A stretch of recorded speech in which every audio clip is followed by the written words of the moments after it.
Hello everyone, आप सभी कैसे हैं। आज मैं थोड़ी सी सामान्य चर्चा करने जाऊंगी जीवन पर। जीवन क्या है, कैसा है और हम उसको किस रूप में लेते हैं, ये सब हमारे ऊपर निर्भर करता है। जीवन एक अवसर है। जीवन एक अवसर है और यह बार बार प्राप्त नहीं होता है। जब भी हमें मिले इसका हमें सदुपयोग करना चाहिए। जीवन के पहलू हैं संघर्ष और सुख दुख जीवन का पहलू है। मिलना बिछुड़ना जीवन के सारे पहलू है।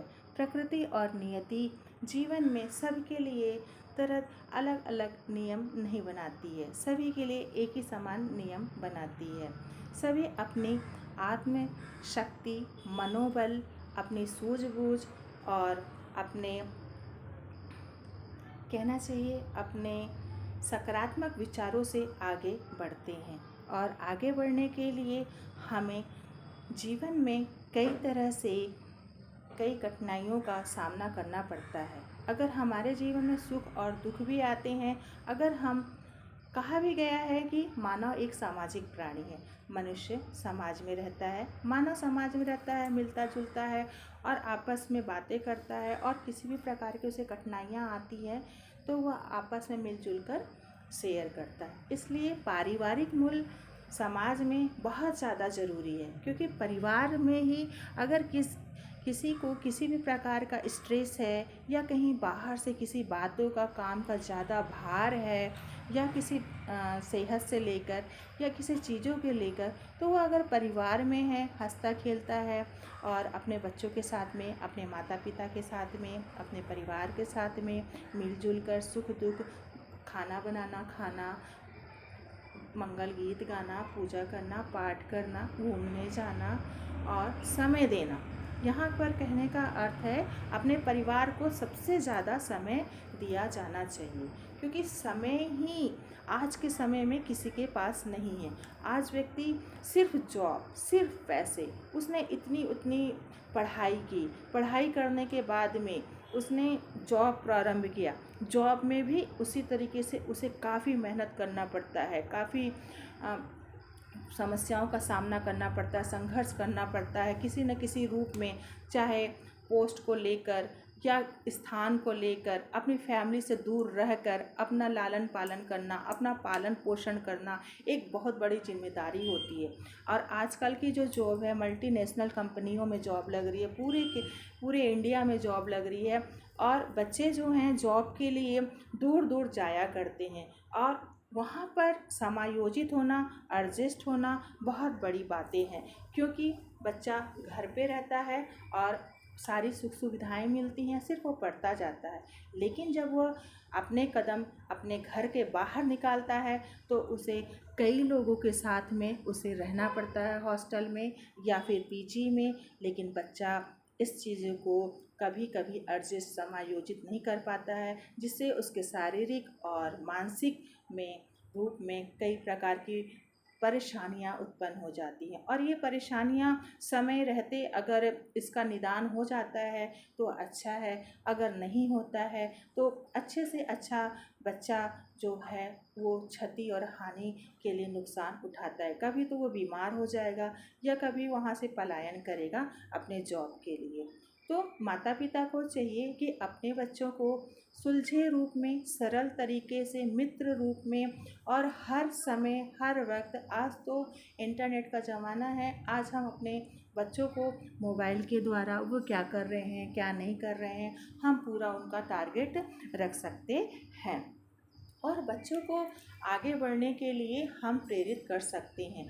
आज सबसे ज़्यादा समस्या आई है तो संतुलित आहार, पौष्टिक आहार की कमी देखी जा रही है, क्योंकि आज की जो युवा पीढ़ी है वो फास्ट फूड की ओर अग्रसर हो रही है। आज हमारे देश में पश्चात संस्कृति से आई हुई pizza, burgers, noodles, chow mein, Maggi और ऐसे फास्ट फूड जो प्रिजर्वेशन से डब्बे बंद में रहते हैं, जिसे डब्बे से निकाले और उसको खा लिया। लेकिन आज भी पता नहीं है लोगों को कि प्रिजर्वेशन में जिस खाद्य सामग्री को रखा गया है वह खाद्य सामग्री मानक को ध्यान में रखकर रखा गया है कि नहीं।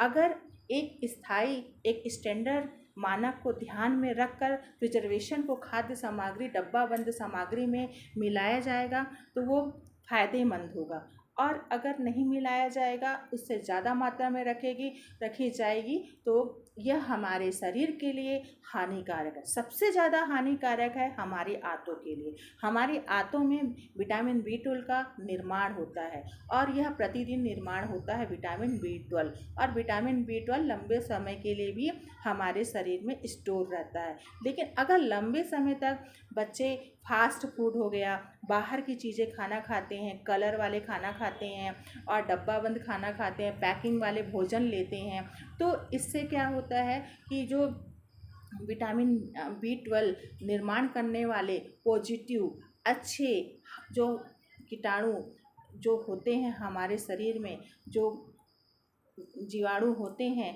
वो गुड बैक्टीरिया जो होती है, कहना चाहिए जो गुड बैक्टीरिया है, वो प्रिजर्वेशन में मिलाए हुए कलर की वजह से वह विटामिन B12 का निर्माण नहीं कर सकते।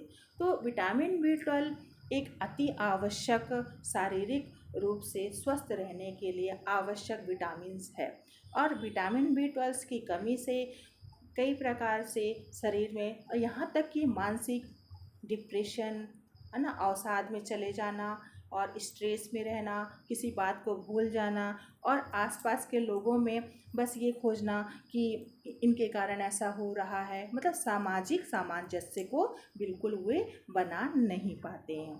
तो कहने का तात्पर्य है कि अब हमें ये देखना होगा कि विटामिन B12 प्राप्त किससे होता है। विटामिन B12 की प्राप्ति हमें डेयरी प्रोडक्ट से होती है, और कहा जाता है कि ये नॉन वेजिटेरियन में ज़्यादा पाया जाता है। और ये भी रिसर्च से पता चला है कि भारत में दक्षिण भारतीयों को विटामिन B12 की कमी नहीं होती है, क्योंकि वहाँ इडली, डोसा, सांभर ये सारी चीज़ें चलती हैं, और वहाँ पर विटामिन B12 की कमी नहीं होती। खमीर की बनी हुई खाद्य वस्तुओं में विटामिन B12 पाया जाता है। ऐसा नहीं है कि और भी जो शाकाहारी भोजन है उसमें विटामिन B12 नहीं पाया जाता है। यदि देखा जाए तो बहुत सारे रिसर्च शोधों और बहुत सारे जानकारों और डॉक्टरों का कहना है कि विटामिन B12 केला, सेब, आपके दाल, दूध, दही, जो रात में अगर दही में चावल मिला के रख दिया जाए और सुबह उसे खाया जाए तो उसमें भी बेहतरीन मात्रा में विटामिन B12 पाया जाता है। और अंकुरित जो अनाजें हैं उसमें विटामिन B12 की अधिक मात्रा पाई जाती है। तो ऐसे कई खाद्य पदार्थ हैं जो परंपरा के तौर पे हमारी दादी नानियों के द्वारा यूज़ किया जाता था, जैसे घर में बनाए जाने वाले अचार में भी विटामिन B12 पाया जाता है। कुछ सब्जियों को खट्टा करने के लिए राई वगैरह लगा के रख दिया जाता है, और कुछ दिन 1 2 4 6 दिन के लिए खाया जाता है। उसमें खटास आ जाती है। लौकी हो गया, आपका कुम्हड़ा हो गया, और सेमी हो गया, और भी तरह तरह के घरों में अलग अलग प्रकार की वैरायटी के छिलका कहते हैं, इसे बनाया जाता है, और ये खट्टा भी होता है और टेस्टी भी होता है, और इसमें प्रचुर मात्रा में विटामिन B12 पाया जाता है।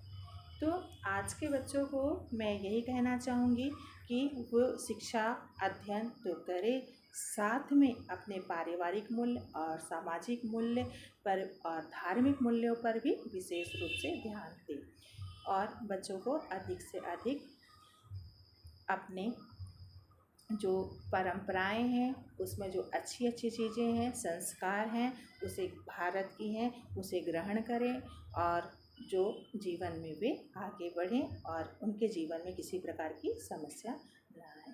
धन्यवाद।